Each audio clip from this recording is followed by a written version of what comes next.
नमस्कार दोस्तों। अगर आपकी उम्र भी 60 साल के ऊपर हो चुकी है, फिर चाहे आप एक महिला या एक पुरुष हो, तो केंद्र की भारत सरकार मोदी सरकार की तरफ से देश भर के सभी 60 वर्ष से ऊपर के बुजुर्गों को कई सारे उपहार, तोहफे और सुविधाएं दी गई हैं। फिर चाहे आप भारत देश के किसी भी राज्य, जिले में रहते हो, इन सभी नई सुविधाओं का लाभ सभी सीनियर सिटीजन 1 मई 2025 से ले पाएंगे, जिसमें सरकार ने एक नया कार्ड वरिष्ठ नागरिकों के लिए लॉन्च किया है, जिससे कि अब प्रदेश में बस यात्राएं खासकर 60 साल के ऊपर के बुजुर्गों के लिए मुफ्त हो जाएगी। तो यह लाभ किन राज्यों के वरिष्ठ नागरिकों को मिलेगा, इसकी जानकारी भी हम देंगे। इसके साथ रेलवे, अस्पताल और बैंकिंग सुविधाओं में भी खास तरह का लाभ वरिष्ठ नागरिकों को 1 मई 2025 से दिया जाएगा। और अक्सर कई सारे घरों में कई व्यक्ति ऐसे भी होते हैं जो कि अपने वरिष्ठ नागरिक की देखभाल नहीं करते, और कई बुजुर्ग साथी ऐसे भी हैं जिनकी आर्थिक स्थिति अच्छी नहीं है। तो ऐसे सभी वरिष्ठ नागरिकों के लिए सरकार ने एक स्पेशल कानून बनाया गया है, जिसके अंतर्गत यह लाभ देने की बात कही गई है। वैसे तो इसमें लाभ तो कई सारे हैं,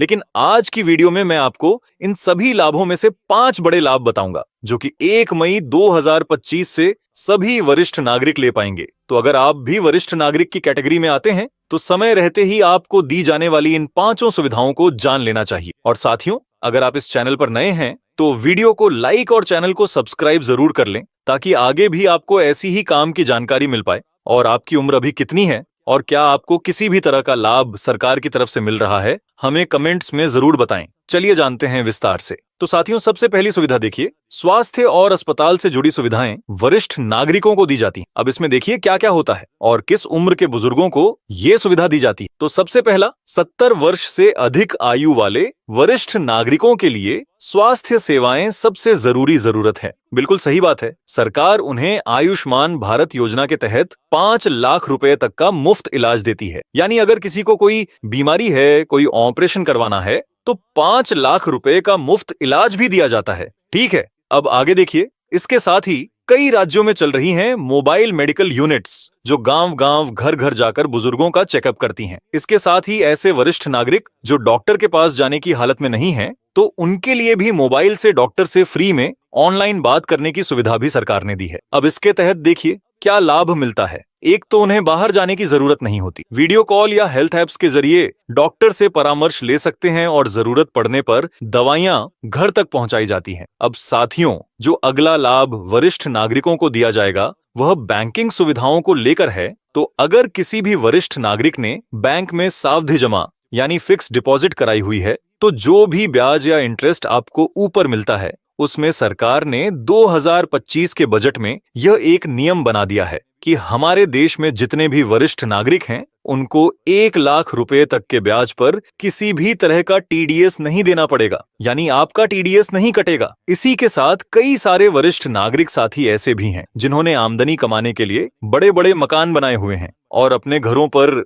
किराएदार रखकर आमदनी कमाते हैं, जिसमें उन्हें ऑनलाइन पेमेंट आ रही है, चेक से पेमेंट आ रही है। तो उसमें एक लिमिट तय कर दी गई है, जिसमें अगर जो राशि आपको मिल रही है, अगर वह 6 लाख से कम या 6 लाख तक की है, तो उसमें आपका टीडीएस नहीं कटेगा। तो यह भी एक खुशखबरी सरकार ने वरिष्ठ नागरिकों को दी है। तो जो अगला लाभ वरिष्ठ नागरिक को दिया जाएगा, उसमें आपको बता दें, फ्री बस यात्रा कई राज्य में और कई राज्यों में बस यात्रा पर छूट भी दी जाती है। जैसे अब भी के समय हैप्पी कार्ड योजना के तहत सरकार सभी वरिष्ठ नागरिक जो कि गरीब हैं, तो सरकार उनको हैप्पी कार्ड दे रही है, जो कि आप देख सकते हैं। कुछ इस प्रकार ये कार्ड दिया जाता है। तो यहाँ देखिए, मुफ्त या रियायती बस यात्रा। अब साथियों, अभी के समय इस योजना को केवल हरियाणा में चलाया जा रहा है, लेकिन सरकार ने यह ऐलान किया है कि जल्द ही इस योजना का विस्तार करके बाकी के राज्यों में भी इसे लागू किया जाएगा। तो अब यहाँ देखिए, सरकार ने हाल ही में हैप्पी कार्ड योजना शुरू की है, जिसके तहत आर्थिक रूप से कमजोर वरिष्ठ नागरिकों को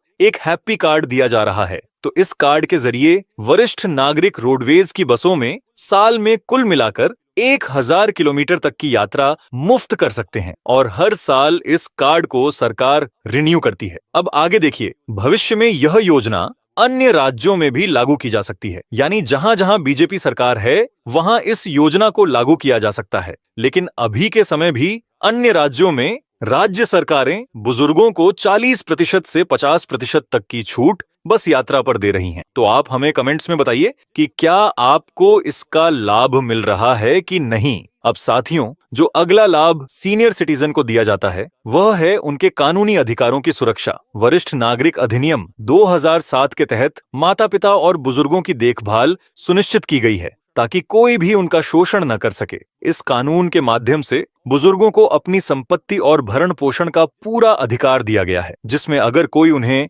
उनके हकों से वंचित करता है तो वह कानूनी कार्यवाही के दायरे में आता है। इसी के साथ सरकार ने निःशुल्क कानूनी सहायता भी प्रदान की है, जिसमें बुजुर्गों को बिना किसी शुल्क के कानूनी सलाह और सहायता मिलती है। अक्सर देखा गया है कि बुजुर्गों को संपत्ति या अनेक अधिकारों से वंचित कर दिया जाता है, पर अब इस कानून के माध्यम से वे अपने अधिकारों की रक्षा कर सकते हैं। इसके अलावा रेलवे में विशेष सुविधा का लाभ वरिष्ठ नागरिकों को दिया जाता है। हालांकि फिलहाल रेलवे टिकट में छूट बंद है, यानी जो कोविड से पहले बुजुर्गों को रेलवे यात्रा पर 40%, 50% की छूट दी जाती थी, फिलहाल वह अब भी नहीं दी जा रही। लेकिन वरिष्ठ नागरिकों को एक खास सुविधा रेलवे में मिलती है कि आप रेलवे स्टेशन पर लंबी लाइनों से बच सकते हैं। सीनियर सिटीजन के लिए अलग लाइन होती है टिकट बुकिंग के लिए, तो इसमें भी आपको वरिष्ठ नागरिक पहचान पत्र दिखाने की जरूरत पड़ती है। लेकिन अभी के समय रेलवे यात्राओं पर छूट नहीं मिल रही। अगर आप चाहते हैं कि यह छूट की सुविधा फिर से शुरू हो तो आप नीचे हमें टिप्पणियों में बताएं,